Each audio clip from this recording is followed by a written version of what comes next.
Bonjour Simon, bienvenue sur Dans la peau. Enchanté, merci de me recevoir dans ton format, c'est un plaisir. Donc moi je m'appelle Simon, j'ai 23 ans, Oui, je suis diététicien nutritionniste, c'est mon métier, j'ai eu mon diplôme l'année dernière et puis depuis ce temps-là j'exerce sur le centre hospitalier de Valenciennes donc, d'accord. en tant que diététicien du coup.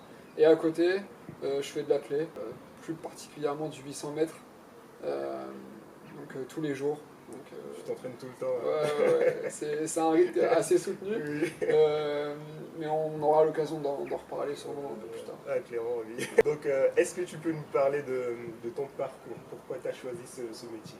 Alors, et j'ai choisi la diète parce que j'ai toujours voulu être dans le paramédical, D'accord. aider les gens.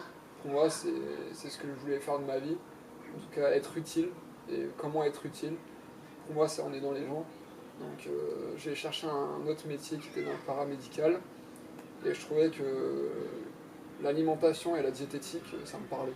Donc, D'accord. je suis parti en BTS. J'ai fait mes 2 ans de BTS que j'ai réussi à avoir. Oui. Donc, c'est un BTS qui est le plus dur de France, réputé comme le plus dur de France.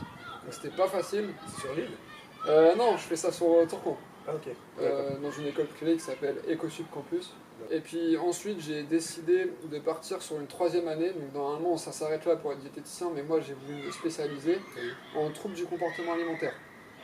Donc c'est tout ce qui concerne l'anorexie mentale, la boulimie, l'hyperphagie, la dysmorphophobie. Des pathologies qui sont de plus en plus présentes dans la société actuelle, D'accord. avec les réseaux sociaux, C'est ça, j'avais l'image peur de soi, les etc. facteurs qui causent justement Ouais. ces pathologies-là. C'est un désastre, il y en a de plus en plus, et depuis, encore plus depuis le Covid. Oui. Donc j'ai voulu me spécialiser là-dedans, parce qu'il y a un réel besoin. Et c'est aussi intéressant pour correctement et mieux suivre les sportifs aussi, parce qu'il y en a beaucoup dans le secteur sportif, des pathologies comme ça, donc voilà.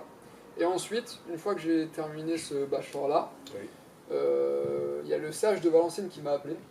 D'accord. Simon, on veut t'avoir comme diététicien chez nous, donc une opportunité comme ça se refuse pas. Oui. Donc actuellement, je travaille à À l'hôpital. l'hôpital de Valenciennes. Voilà. Et t'habites? Voilà, donc je fais Un peu trop. 130 km tous les jours, mais j'aime bien conduire donc ça me dérange pas. Ok. Pour l'instant, j'ai envie de rester au centre hospitalier de Valenciennes pour me faire de l'expérience, pour me faire la main sur plein de pathologies différentes, parce qu'on y voit de tout. Oui. De la dénutrition, de l'obésité, des pathologies digestives, de tout, vraiment de tout. Oui. Donc c'est vraiment très enrichissant pour commencer Oui. cette activité. Mais à terme, je pense que j'aimerais bien ouvrir une activité libérale pour justement travailler le plus possible avec les sportifs Oui. et ou travailler avec des clubs.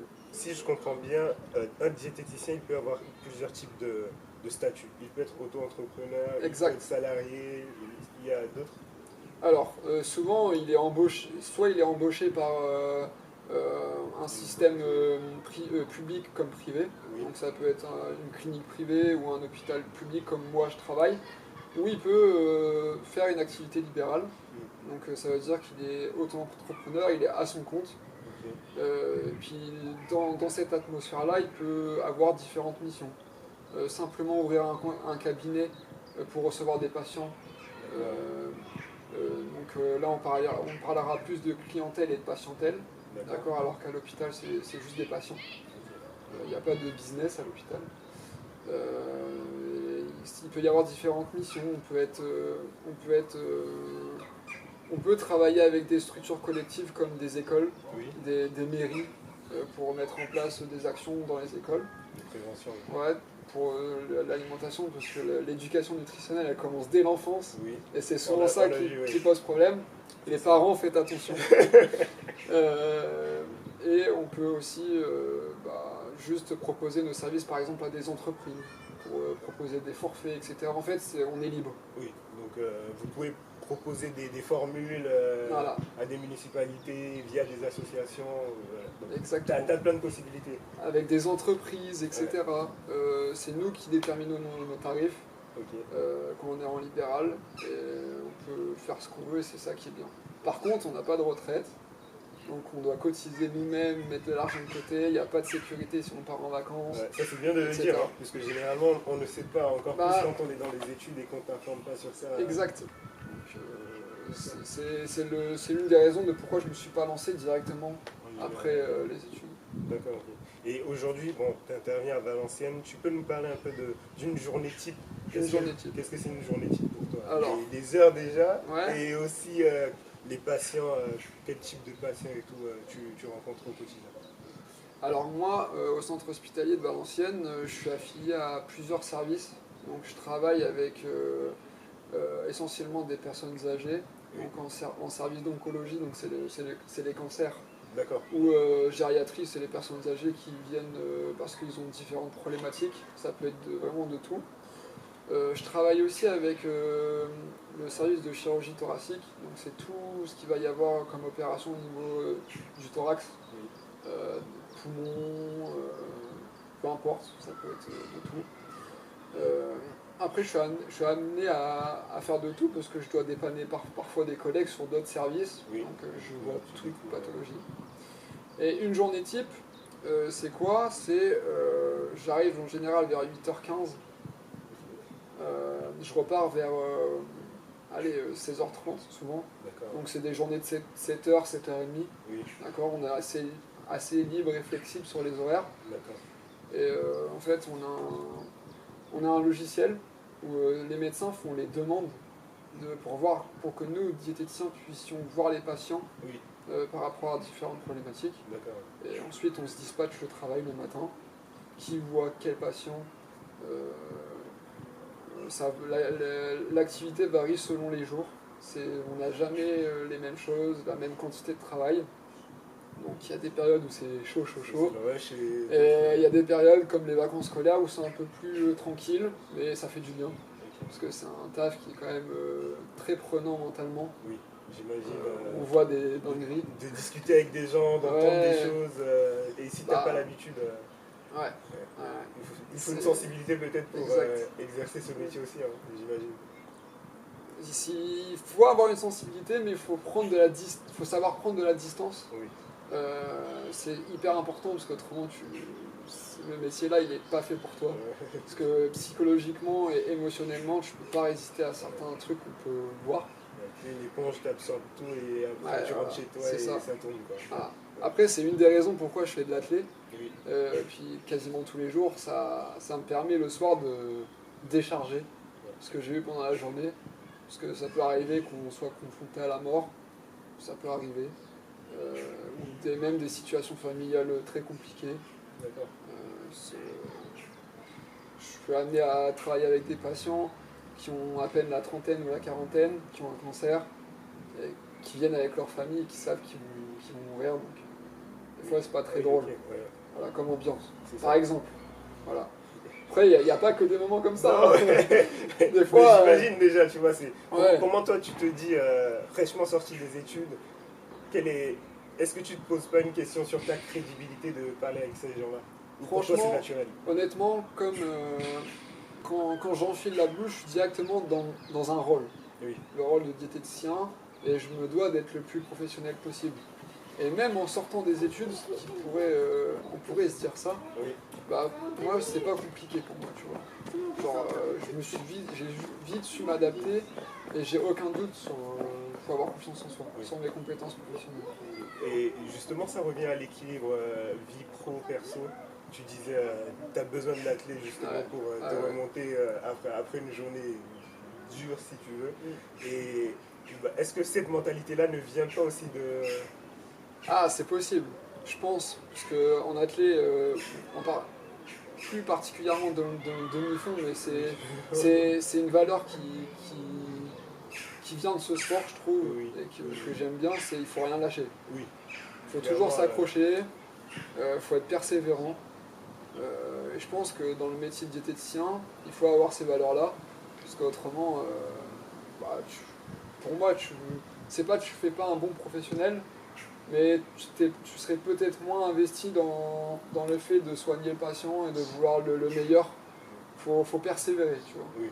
Même s'il y a un patient qui, tu peux le voir au premier abord, est très compliqué à prendre en charge, il faut persévérer. Il faut le réévaluer, il faut retourner le voir et voir si ça va ou adapter, etc. Et en vrai, les deux, je trouve, ont des points communs. Comment on contacte un diététicien? Comment Pourquoi? Quelles sont les raisons? Puisque moi, je pense que j'ai dû en voir clairement encore une fois dans ma vie, en faisant un bilan, tu sais, les bilans, tu vas à l'hôpital, le bilan de santé. Là. Ça, c'est classique. Oui, voilà. Mais à part ça, je ne sais pas comment y aller. Est-ce qu'il nous faut voir avec mon médecin traitant avant d'y aller Alors, il y a différentes possibilités. Soit tu fais une consultation chez ton médecin traitant, et lui, il va t'orienter vers un diététicien parce qu'il trouve que c'est nécessaire. Et dans ce cas-là, il peut t'orienter soit vers un diététicien qui est en ville, donc en libéral, ou vers un centre hospitalier. Et dans ce cas-là, tu me verras moi, par exemple. Ou ça peut être par ta propre initiative. Tu trouves que tu as un besoin, d'accord.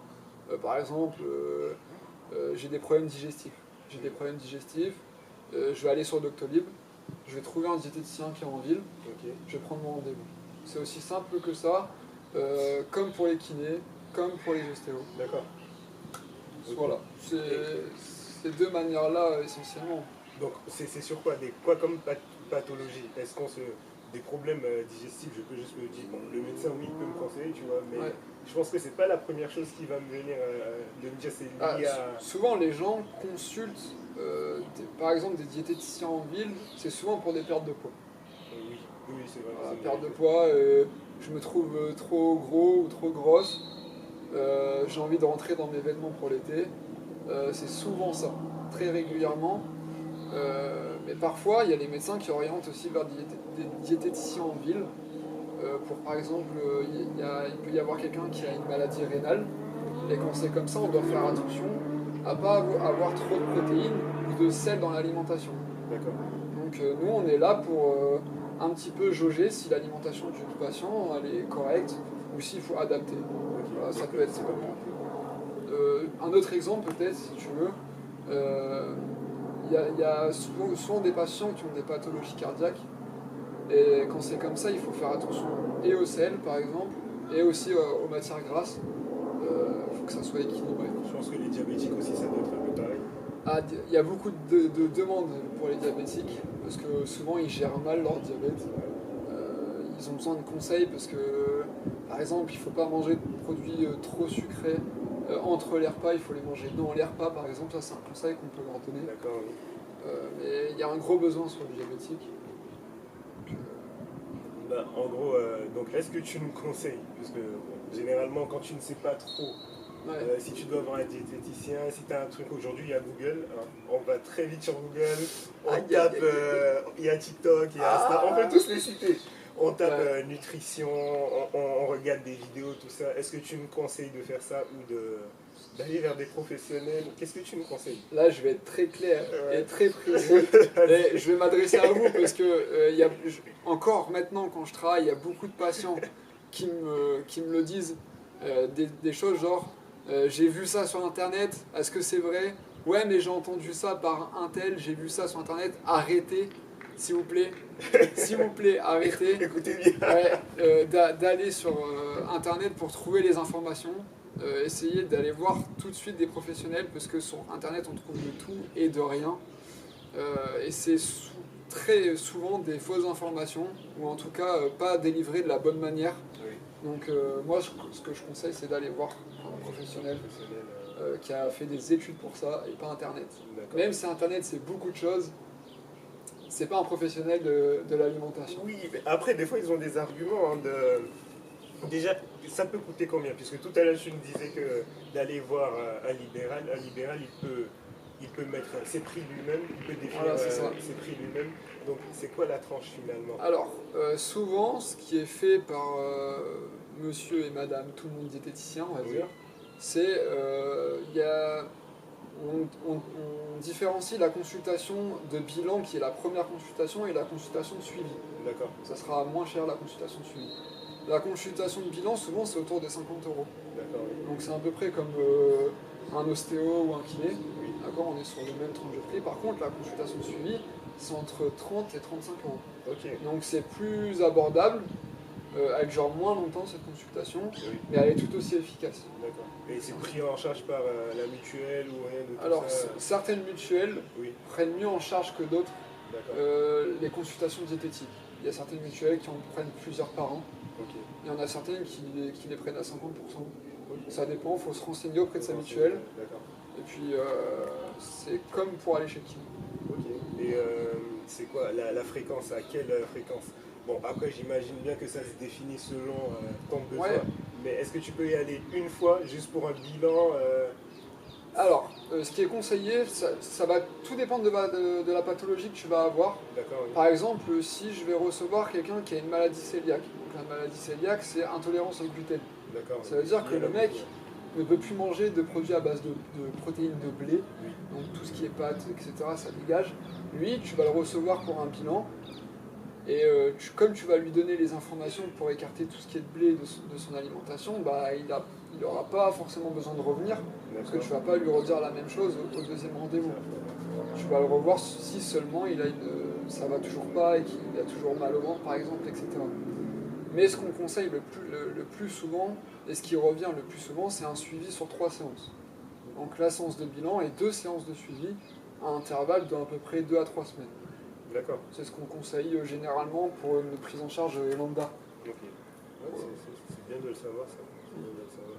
Et moi, excuse-moi. Non, vas-y, vas-y. Moi, je conseille aux gens de prendre un suivi de 3 séances parce qu'on arrive rarement à atteindre tous les objectifs et à parler de toutes les problématiques en une seule séance. Une seule séance. Le patient, il a besoin de prendre du recul parfois, de mettre d'abord certains objectifs en place avant de pouvoir en mettre d'autres. Oui. Donc il faut avancer doucement mais sûrement.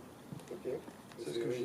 Non, c'est sûr. Puisque déjà, la première séance, généralement, on fait le bilan et tout ça, Voilà. tu reçois le résultat, il faut analyser aussi, voir ce qui correspond ou pas. Voilà, c'est ça, on fait le bilan, on fait tout un historique, par exemple du poids, on essaye de vraiment connaître le patient, son histoire. En fin de rendez-vous, parfois déterminer quelques petits objectifs sur lesquels il peut travailler jusqu'à la prochaine fois, Oui. la prochaine séance. Et après, c'est vraiment plus spécifique. Donc moi, je conseille d'avoir un suivi, puisque comme ça, au moins, on peut vraiment bien travailler en profondeur. D'accord. Ouais. Tu sais déjà un peu ce qui revient, quelle demande revient le plus, que ce soit sur les réseaux, mais dans ton entourage? Alors souvent, ça tourne déjà autour de la perte de poids. Oui. Comment perdre du poids facilement, etc. Ou alors, est-ce que tel régime ou tel régime c'est bien à faire? Moi, je suis pas de régime. Ouais. Il n'y a pas de régime. C'est Les, régulé, ouais. les régimes, c'est de la merde. Moi, je dis c'est un style de vie à partir du moment où tu régules ta façon de manger. En fait, tout réside dans l'équilibre alimentaire et l'écoute de ses sensations. Exactement. Après, il y a beaucoup de demandes par rapport à tout ce qui est mythe alimentaire. Donc, est-ce que les féculents ça fait grossir? Est-ce qu'il faut arrêter le beurre? Est-ce que si je mange que des légumes, je vais maigrir? Enfin, c'est tous des trucs comme ça, un peu. C'est pas des questions débiles, parce qu'il n'y a aucune question débile, Oui. mais c'est des choses auxquelles je peux facilement répondre et qui sont totalement. C'est des idées fondées sur des choses qui. On peut faire une petite liste de questions et t'envoyer, et comme ça. Ouais, il n'y a dans pas la de souci. prochaine vidéo, tu me teases ça et tu me. N'hésitez pas dans les commentaires, je pense. Oui, dans les commentaires Voilà, ou en story. ou même en story, message privé, peu importe, C'est ça. à écrire vos questions et puis j'y répondrai avec Clairement. plaisir. Après, il y a Avec ton toi. Insta aussi. Hein. Ouais, il y a mon Insta, si vous voulez, vous pouvez aller sur Nutri-Simon, donc c'est mon Insta, Nutri-Simon, et vous pouvez me poser les questions directement. Je suis assez disponible et je peux vous répondre rapidement. Carrément, ça peut Voilà. être cool. Et bon, pour finir, toi qui es sportif, Ouais. est-ce que la nutrition, est-ce que tu t'es créé un programme et est-ce que tu penses que ça peut impacter la perf, puisqu'on est sur de l'athlète quand même? Ouais. Et Alors, c'est vrai que j'ai toutes les cartes en mes mains pour avoir le meilleur quotidien alimentaire possible. exactement. Voilà. J'ai mis quelques... Je vois venir. Non, mais tu sais, c'est souvent faites ce que je dis, pas ce que je fais. Ouais. Mais non, en vrai, je fais quand même je fais une bonne alimentation au D'accord. quotidien. Équilibrée. Bon, ça manque peut-être un petit peu de fruits et de légumes. Mais en tout cas, je sais qu'à avant une compète, il faut avoir des glucides, donc je mets ça en place pour avoir des réserves en glycogène pour les muscles, tu vois. J'ai mis en place l'eau Vichy Ceinture avec mon coach, parce que ça tamponne le lactate. Et donc l'arrivée de l'acide lactique, le fameux. Oui. Et donc du coup... Sortie de virage. Voilà, tu connais. Hein. Voilà, donc ça peut augmenter la performance. Et je sais qu'après la compète ou l'effort, c'est bien d'avoir un bon apport en protéines. Donc viande, poisson, œufs, fromage, légumineuses. Pour refaire la fibre musculaire qui a été cassée durant l'effort. Donc forcément, je mets tout ça en place. Et au moins, je sais sur quoi travailler, tu vois. Oui, c'est ça. Au moins, voilà, tu sais déjà. C'est cool. Et puis, je prends plaisir à... Si on me demande, par exemple, parfois je m'entraîne, il y a mes copains d'entraînement qui me demandent parfois des conseils sur certains trucs. C'est avec plaisir que je leur donne. Sur, par exemple, une alimentation trop acide pour l'estomac, ou faut manger combien de temps avant la compète. Oui. Toutes des questions comme ça. En plus, j'avais une question perso comme ça. Ok. Pas de soucis. Pour une anecdote. Hein. Ouais, pas de problème. Championnat de France, moi j'ai bouffé une grosse pizza, tu vois. Ah, mais ça me rappelle une anecdote avec mon coach. J'ai bien mangé. Grosse pizza. Mais j'ai fini en finale, tu vois. J'ai quand même passé la finale. Et du coup, bon, je sais que quelqu'un m'a marqué, Sam. Ouais. Il faisait du son en hauteur aussi, tu vois. Ouais, je me mais souviens. lui, il avait mangé, j'ai compris qu'il a mangé des pâtes, il a changé son régime et tout ça. Et du coup, ça m'a intrigué. Je me suis posé la question de est-ce qu'il faut, quelques semaines avant un grand championnat, changer son alimentation ou, Alors, c'est marrant que tu poses la question parce que j'ai déjà fait un post sur mon compte Insta là-dessus. D'accord, okay. Moi, c'est pas forcément sur les semaines avant, plusieurs semaines avant que je conseille de faire, de changer son alimentation, mais c'est plus dans la semaine. Une semaine avant, et en particulier vraiment plus sur à partir de J-3, où il faut avoir une alimentation qui est vraiment qualitative, avec de tout, et vraiment axée sur les glucides. Donc tout ce qui est pâtes, riz, chargé en glucides. D'accord. Et de moins en moins en se rapprochant de l'échéance en fruits et légumes. Donc pas trop d'apport en fibres, parce que ça peut causer des soucis digestifs qu'on veut éviter durant la compète. Ok. Par exemple.